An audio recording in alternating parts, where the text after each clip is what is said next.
네, 대표 유형 1번 문제 보도록 하겠습니다. 네, 협박죄에 관한 설명 중 옳지 않은 것은 이렇게 되어 있는데요. 협박죄와 관련돼서도 이제 그 판례가 어떤 거냐면 우리가 일상생활에서 생각할 때는 이게 협박으로 볼 수 있을 것도 같은데 우리 법률에서는 우리 이제 판례에서는 이걸 이 정도는 괜찮다. 예. 그러니까 남을 그 협박한다라고 하는 그 의미가 상대방의 의사를 예, 제압해서 뭔가 어떤 공포심을 일으키게 하고 그것으로 인해서 쫄게 만드는 그런 행위가 되느냐 안 되느냐 이제 요 문제잖아요. 약간 좀 미묘한 부분들이 분명히 있기 때문에 요거는 뭐 또 그냥 재미있게요. 케이스 바이 케이스로 이런 경우에는 되는구나 안 되는구나 이것만 좀 잘 나눠서 공부하시면 특별히 어려운 문제는 없을 겁니다. 먼저 1번 보시면은요. 피고인이 자신의 동거남과 성관계를 가진 바가 있다. 기분 나쁘겠죠. 그렇군요. 자, 자신의 동거남과 성관계를 가진 바 있던 피해자에게 야, 사람을 사가지고 말이야, 너 쥐도새도 모르게 파묻어 버리겠다. 뭐 충분히 자 이런 말 할 수 있다 칩시다. 자, 이 정도 하면은 이제 순간 이제 성관계를 가진 그 사람은 이제 좀 쫄겠죠. 자, 이렇게 했다라고 하면서 이제 열이 이제 받도록 막 이렇게 이야기를 하니까 상대방이 와 이게 내가 지금 저렇게 좀 이야기를 했다. 내가 지금 상대방하고 이제 애인 있는 사람하고 이제 내 성관계를 가진 거지만 내가 너한테 이런 소리까지 들어야 되느냐 이런 이야기를 하겠죠. 그래서 굉장히 내가 쫄았다 이제 이렇게 했겠습니다. 그래서 이제 이걸 협박죄로 이제 고소를 했을 거고 공소가 제기가 됐는데 우리 판례가 이제 뭐라고 했냐면 물론 이제 이 사람은 재판에 가가지고 이제 내가 실제로 사람 사가지고 이 사람을 파묻어 버리겠다라고 하는 정말로 내가 그렇게 할 생각은 없었다 이제 이런 이야기를 하겠죠. 그리고 화가 나면 무슨 말을 못 하겠냐, 판사님 같으면 열 안 받으시겠냐, 뭐 이런 이야기를 이제 법정에서 했을 거예요. 자 이제 그렇게 하다 보니까 이제 마지막 요런 정도의 이야기를 했던 사람에게 우리 판례는 뭐라고 이제 이야기를 하는지를 보시면 됩니다. 그래서 요 정도는 흥분을 했다 말이죠. 흥분했고 충분히 단순히 감정적인 욕설. 요게 지금 가장 이제 여기 이제 문제가 많이 되죠. 이 협박죄에 있어서는 말은 지금 굉장히 심하지만 그 말 그대로만 놓고 보면은 굉장히 심한 어휘가 되고 상대방이 충분히 공포심을 느꼈다, 외포심을 느꼈다 이렇게 말할 수도 있겠지만 단순한 욕설이다. 이 정도. 근데 이제 일시적 분노 화나면 무슨 말을 못 하겠냐 말이죠. 이 정도 하는 것에 불과하고 정말로 이 사람을 어떻게 해버려야 되겠다라고 하는 해악을 고지한 대로 그 인식을 갖고 한 것이라고 보기 어렵다. 그때 상황을 보면 그렇다. 이게 이제 사실은 어떻게 되겠습니까? 이게 만약에 그 조폭이라고 생각을 해보세요. 조폭이면은 이야기가 좀 달라지죠.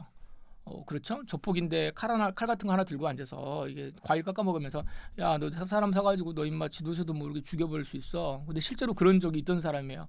자, 만약에 그렇다면 요거는 또 협박죄가 되겠는데 요 사안에서는 그렇지 않다. 그러니까 항상 케이스를 보실 때는 사례를 볼 때는 그때 다른 거고요. 요 말 자체가 실제 사례에서 또 이렇게 또 그렇게 될 거라고는 장담을 못 하는 거니까 항상 이제 여기에서는 이제 키워드를 찾을 수밖에 없습니다. 동거남, 성관계 이렇게 하고 쥐도새도 모르게 이 정도는 그냥 화나 가지고 이야기한 거여서 해악을 고지한다는 인식을 갖고 한 것이라고 보기 어렵다. 따라서 결과적으로는 요거는 협박은 되지 않는다. 그냥 욕했다 이 정도로만 보시면 되겠습니다. 보기 어렵다. 맞는 지문이고요. 자, 두 번째는요.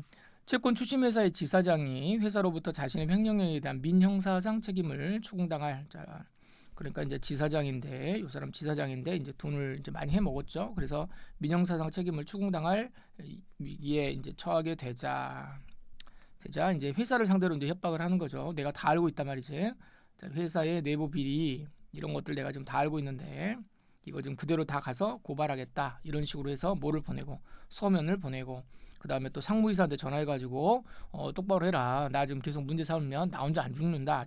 이런 식으로 이야기를 했다는 겁니다.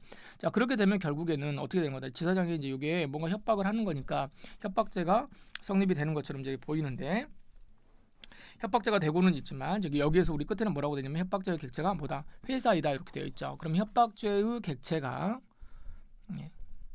이제 중요한 거는 이제 객체의 문제죠. 협박죄의 객체. 협박죄의 객체는 여러분 기본 강의 시간에 다 정리가 됐습니다만 여러분들 충분히 자, 협박죄의 객체는 뭐다? 개인에게 하는 거다. 그러니까 상대방이 외푸심을 느낄 정도가 되어야 되는 것이죠. 그런 부분에 있어서도 자, 이제 그렇게 돼야 되기 때문에 회사가 즉 법인이라고 하는 거 회사에 대한 이런 법인 의식이 없잖아요. 이제 여기에 대해서는 뭐가 된다. 이 협박죄가 성립하지 않는다. 협박죄의 객체가 되지 않는다. 항상 이 협박죄라고 하는 것은 보호법익이라고 하는 것은 협박죄 보호법인 개인을 대상으로 하고 있다. 개인만을 대상으로 한다. 그래서 협박죄의 객체가 회사라고 한 거는 이 부분은 틀렸습니다.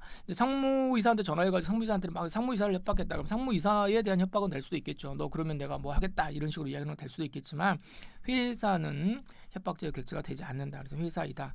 우리 협박죄에서 가장 이제 자주 나오는 시험 문제 중에 하나입니다. 그래서 이 부분 잘 정리를 해두시기 바랍니다. 정답은 2번입니다. 틀렸으니까 2번이죠. 3번 판례도 마저 보겠습니다. 피고인의 피해자의 장모가 있는 자리에서 서류를 보이면서 피고인의 요구를 들어주지 않으면 내 요구를 들어주지 않으면 요구를 세무서로 보내가지고 세무조사를 받게 해가지고 피해자를 망하게 하겠다. 그러니까 네 딸이겠죠? 장모인가요? 피해자의 장모니까 피해자의 장모? 아무튼 갑자기 머리가 안 들어가네요. 어떻게 되나요? 피해자의 장모. 아무튼 피해자를 사위가 되는 거죠. 사위가 되겠네요. 망하게 하겠다라고 말을 해서 피해자의 장모로 하여금 피해자에게 이와 같은 사실을 전하게 하고 오이 김서방 이제 이렇게 말을 했겠죠.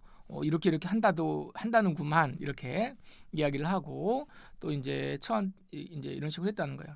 전화하게 하고 그 다음 날 또 그 피해자의 처한테 와이프한테 전화를 해가지고 며칠 있으면 국세청에서 조사가 나올 거니까 뭐 그렇게 알아라. 그러면 이제 또 처가 뭐라고 했겠습니까? 남편에게 여보 국세청에서 전화가 이게 조사가 나온대 이런 식으로 이제 이야기를 했을 건데 이 정도가 돼버리면은 뭐 굉장히 구체성이 있죠.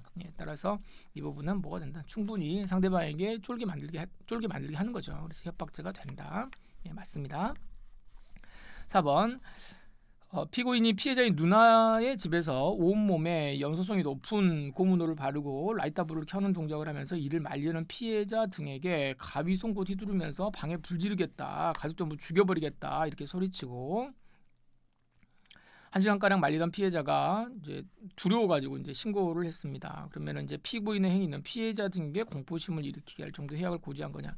자, 이거는 그런데 이제 뭐냐면 상대방에게 이것도 있어요. 상대방에게 가위 송곳을 휘두르면서 전부를 죽여버리겠다라고 해야 고지도 있고, 그다음 여기 보시면 또 뭐가 있냐면 자기 몸에다가 바르죠. 지금 여기 보시면은 자기 몸에다가 연소성이 높은 고무노를 바르고 불을 켜놓은 신용을 합니다. 그러면 자기가 죽겠다는 거잖아요. 그러니까 자기 자신을 협박의 도구로도 사용할 수 있는 거냐? 이제 이게 또 쟁점이 될 수 있습니다. 근데 우리 판례는 이것도 있다. 그러니까 내 몸을 상하게 한다라고 겁을 주면서 상대방에게 어찌됐든 간에 무언가 일을 하게 만들면 그것 자체가 뭐가 된다?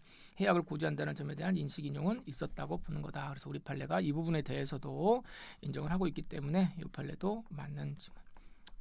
뭐 대표적인 사례, 뭐 대표 유형의 문제이기 때문에 대표적인 이 협박자가 되는 그 사례들을 좀 정리를 해두었으니까요. 잘 정리를 해두시기 바랍니다. 네, 정답은 2번입니다.